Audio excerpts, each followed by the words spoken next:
Your body has been screaming at you for years and you've been treating it like background noise. That tightness in your chest, that's not just anxiety. You scroll past another post about somatic therapy and you feel that familiar mix of curiosity and skepticism. Another wellness trend, another promise that this one's different. You've watched the TikToks, the reels of people shaking their limbs, crying during breathwork, claiming their trauma just released. Part of you wants to believe it. The other part recognizes the pattern. How many times have you been sold a solution that felt like repackaged common sense? How many deep breaths are you supposed to take before something actually changes? But here's what makes you pause this time. The science isn't trendy, but it's older than the internet.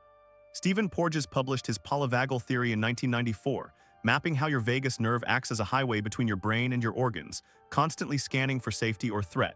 Peter Levine spent 40 years documenting how animals shake off stress after escaping predators while humans lock it inside. Bessel van der Kolk's Body Keeps the Score sold 3 million copies because it named what you already felt. Your body stores what your mind tries to forget, not metaphorically, literally, in fascia tension, in shallow breathing patterns. Every morning my body would jolt awake like something was chasing me. Heart pounding, throat tight, fully awake but exhausted. I'd tried cognitive behavioral therapy, meditation apps, sleep hygiene protocols. I could explain my anxiety perfectly, name the triggers, identify the thought distortions. But my body didn't care about my insights. It was operating on a different system entirely, one that bypassed my logical brain. That's the piece nobody explains when they're demonstrating somatic exercises on social media.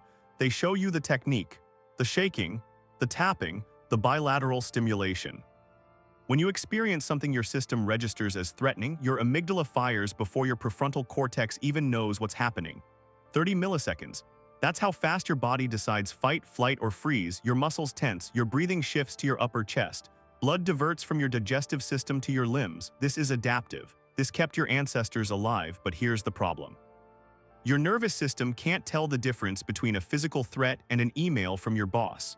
Between a predator and a passive-aggressive comment from your mother. Your body mobilizes the same way. Cortisol floods.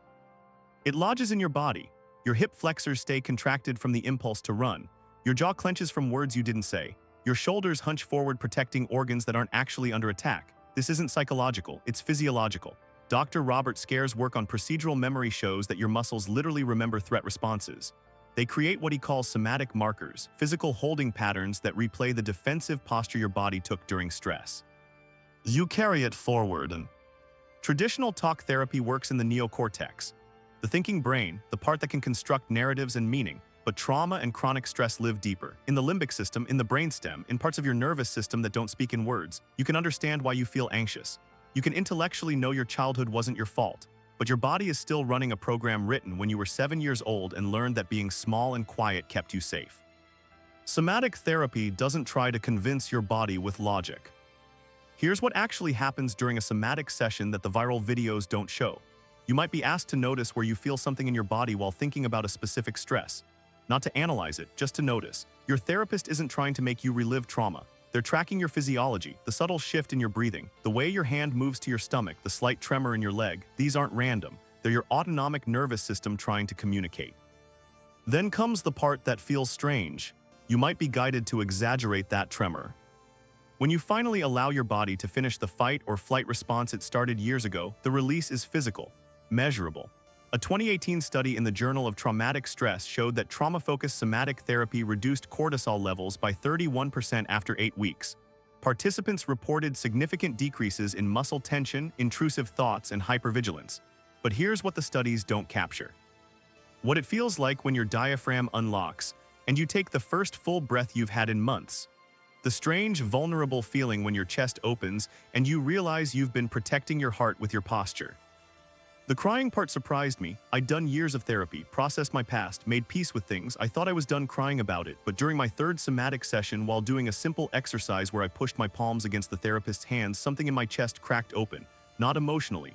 Physically, I felt it, like a band snapping. And then I was sobbing, not sad crying, something else. Release crying, my whole torso shaking. It lasted maybe 90 seconds. When it stopped, my ribs felt different, looser. The moment I felt my jaw unlock after holding tension for 3 years, I realized my body had been keeping score all along. Your fascia is the connective tissue that wraps around every muscle, organ, and nerve in your body like a 3-dimensional web. When you hold chronic tension, that fascia contracts and densifies. It literally gets thicker and less pliable. Research from the Fascia Research Congress shows that fascia contains 10 times more sensory nerve endings than muscle. It's your largest sensory organ. When trauma or stress gets stored, it's not just in your head, it's in this fascial network. Somatic work applies specific pressure, movement, or vibration to help that tissue release. You can feel it happening, a weird tingling. But here's the part nobody wants to tell you because it doesn't fit in a 60-second video. Somatic release can feel terrible before it feels better. When you start allowing your body to express what it's been holding, you might feel more anxious at first, more emotional, more physically uncomfortable. This isn't the therapy failing, it's working. You're thawing. A nervous system that's been in freeze for years doesn't just relax, it has to move through the activation it postponed. The shaking isn't random. It's thermoregulation, discharge, the same mechanism animals use. The vagus nerve is the key to all of this. It's the 10th cranial nerve wandering from your brainstem down through your face, throat, heart, lungs, and digestive system. 80% of its fibers are afferent, meaning they carry information from your body to your brain, not the other way around. Your body is constantly sending signals up, safe or unsafe, connected or isolated. When your vagus nerve is toned, functioning well, you can move fluidly between activation and rest. You can feel your feelings and return to baseline, but chronic stress and unresolved trauma disrupt vagal tone. Somatic exercises target vagal tone directly. Humming, gargling, cold water on your face, these aren't wellness trends, they're vagal stimulation techniques backed by decades of research. When you hum, the vibration directly stimulates the vagus nerve in your throat. Gargling activates the muscles innervated by the vagus. Cold exposure triggers the mammalian dive reflex, instantly shifting your nervous system. I started doing a simple exercise every morning.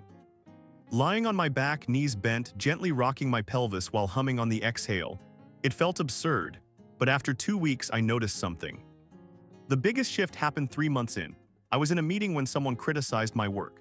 I felt the familiar hit, the chest tightness, the throat closing, but then something different. Instead of spiraling into shame or snapping into defensiveness, I felt my feet on the ground, my breath in my belly. The activation was there, but I wasn't consumed by it. I could feel it and let it move through. That's what somatic therapy actually does. It doesn't erase your stress responses.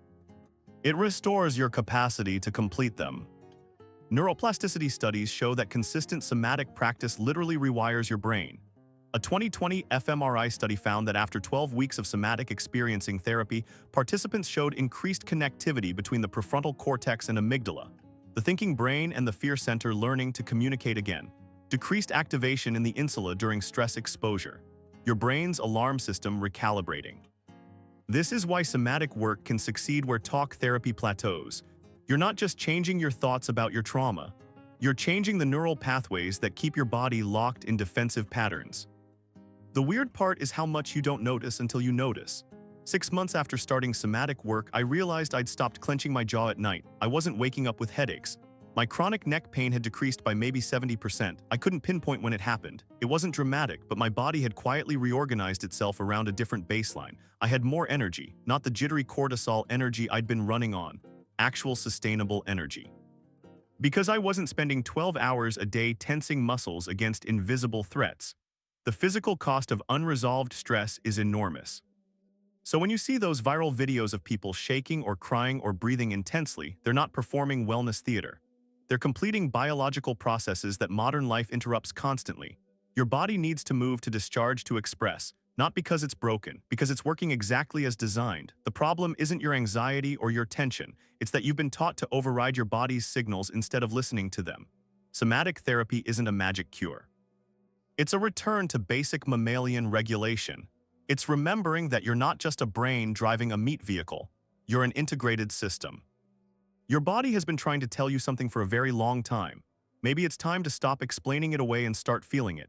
Not thinking about feeling it, actually feeling it, the tightness, the numbness, the chronic ache you've learned to ignore. That's not weakness, that's information. Your nervous system's best attempt to keep you safe with the resources it had at the time. Somatic therapy doesn't judge those strategies, it just offers your body a chance to update them.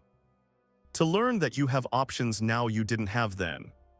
Your body already knows what your mind keeps denying. Question is, are you finally ready to listen? If this video resonated with you, hit subscribe. Uncomfortable Truths releases new videos every day on personal finance, psychology, relationships, and mindset, and more. Turn on notifications so you never miss one. The truth is uncomfortable, but it's always worth it.